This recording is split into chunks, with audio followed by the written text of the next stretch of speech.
In a cruise world dominated by bigger and bigger ships, Fred Olsen occupies a very particular space in British cruising.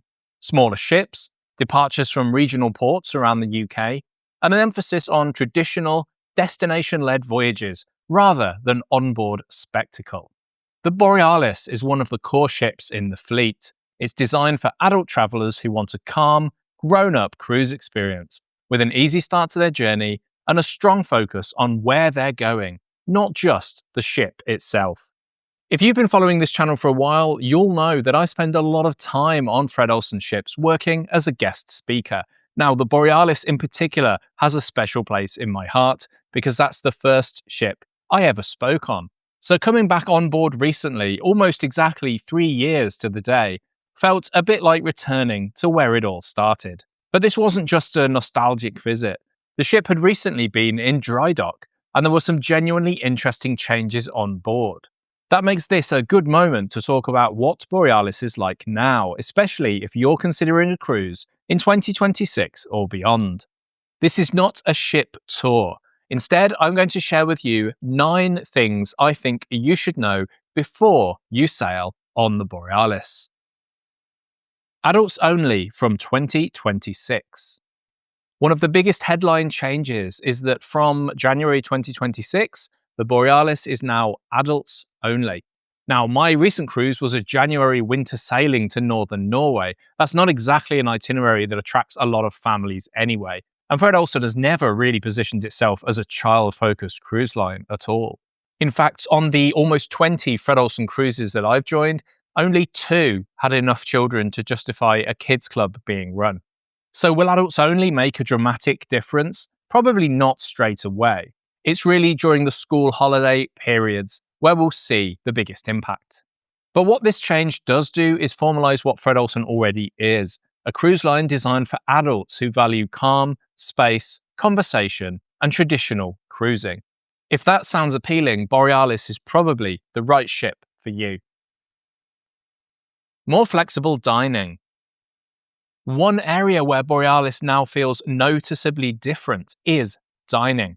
Fred Olsen has traditionally leaned heavily into fixed dining, which some people love and others find restrictive. But on Borealis now, it feels a lot more flexible, at least outside the main dining rooms. The biggest change is Fresco, a new outdoor venue at the aft of the ship, serving tapas and pizza. It's casual, it's relaxed, and it fills a gap that Fred Olsen ships didn't really have a solution for before. Add to that the poolside venue, the buffet, room service, and the main dining rooms, and you suddenly have real choice throughout the day, rather than a sense that everything funnels you into one option. And it's worth pausing to talk about the buffet for just a moment, because this is something I think Fred Olsen does really well. Much of the food is served to you rather than being fully self-service. Eggs are cooked to order at breakfast. There's a proper roast carved for you at lunch and dinner if you want. Stir fries are cooked fresh. And at busy times, staff often seat you, which removes a lot of the stress you get on larger ships.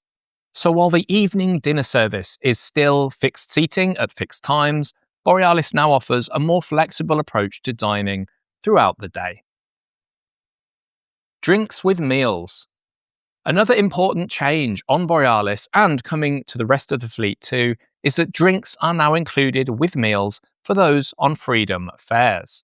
That includes house wines, beers and soft drinks with lunch and dinner. It's a sensible middle ground that will matter a lot to many guests, especially those who do enjoy a glass of wine with lunch or dinner but can't justify the cost of a full drinks package. The drinks package, by the way, is now a much more premium offering, including a lot more drinks than before, and of course, at a much higher price. The drinks package is now a solution for far fewer people, I would say. An interesting choice of cabins.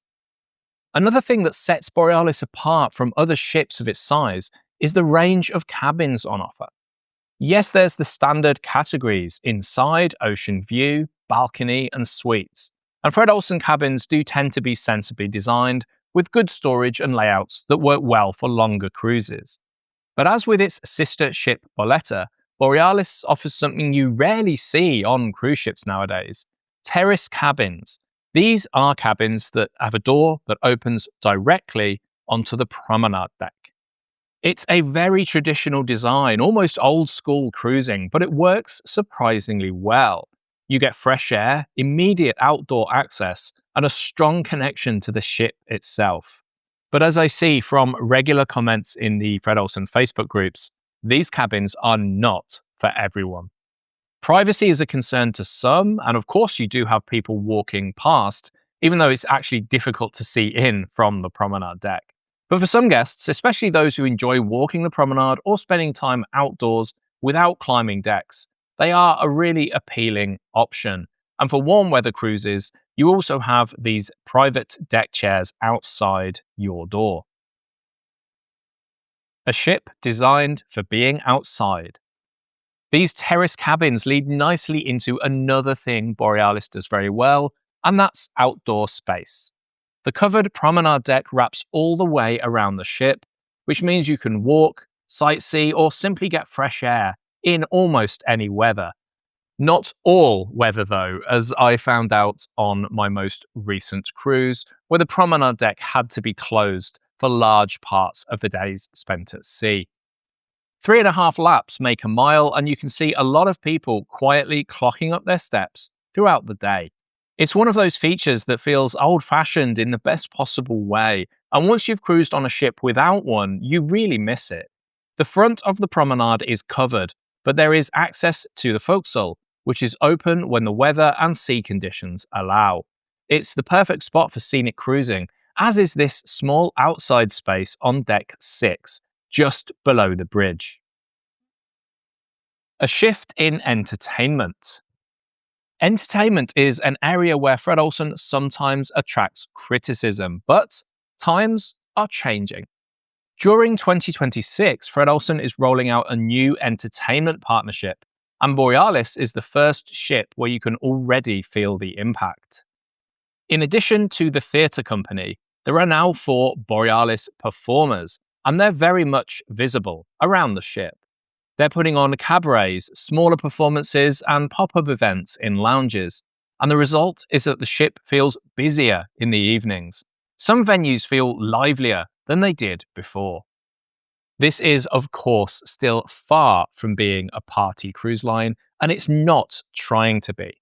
But there is more atmosphere, more choice, and more energy than before, and it feels like a promising direction. Enrichment still matters. One thing that's worth highlighting, especially considering the changes to entertainment, is that enrichment is still very much a focus on Borealis. Talks, demonstrations, and daytime arts and craft sessions are not treated as filler here. They're properly scheduled, properly promoted, well attended, and clearly valued by guests. On destination-heavy itineraries like Norway or smaller European ports, that adds real depth to the cruise experience. This is a ship that assumes guests have a curiosity. They're curious about where they're going, what they're seeing, and the stories behind it. That might be history, culture, nature, or something else, but the point is that learning is part of the cruise, not an optional extra tucked away in a corner. By the way, I'm a cruise ship speaker specializing in all things Northern Europe. You can find out more about me and my story on my website, davidnikel.com. You can also sign up for my newsletter there, where I share stories from my life at sea and tips for your next voyage, whether it's your first or your 50th. A floating art gallery. Now, I've noticed this before when I've sailed on Borealis, but for some reason this really struck me on this last cruise. The quantity alone is impressive. Paintings, sculptures, and decorative pieces appear throughout the ship, not just in the obvious public spaces, but in corridors, stairwells, and quieter corners as well. This is not your typical cruise ship decor. Much of it feels carefully chosen, and in places it genuinely feels like you're walking through a floating gallery. If you take the time to slow down and explore, you keep discovering new pieces tucked away in unexpected spots. It gives Borealis character, warmth, and a sense that this is a cruise ship designed to be lived in, not rushed through. A very British experience. Finally, I know there's many international viewers watching this video, so it's worth saying this very clearly. Fred Olsen offers a very traditional British onboard experience.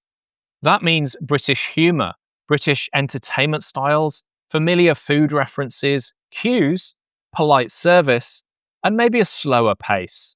For many people, that's exactly the appeal. For others, especially those used to big European or American megaships, it can feel understated at best or boring at worst. Borealis in particular is a ship where conversation matters, where people get to know each other, and where the ship never tries to overshadow the destination. Borealis is a ship that's quietly evolving. It's still traditional and it's still calm, but it now offers more flexibility in dining, more life in the evenings, clearer positioning as an adult-focused ship, and thoughtful details that reward slower travel. And for me personally, coming back on the ship where my speaking journey began and seeing how it's developed, well, it just made this cruise extra special, even though it didn't exactly go according to plan. Check out this video next to see my full story from that cruise, where we spent an unexpected 4 days at sea.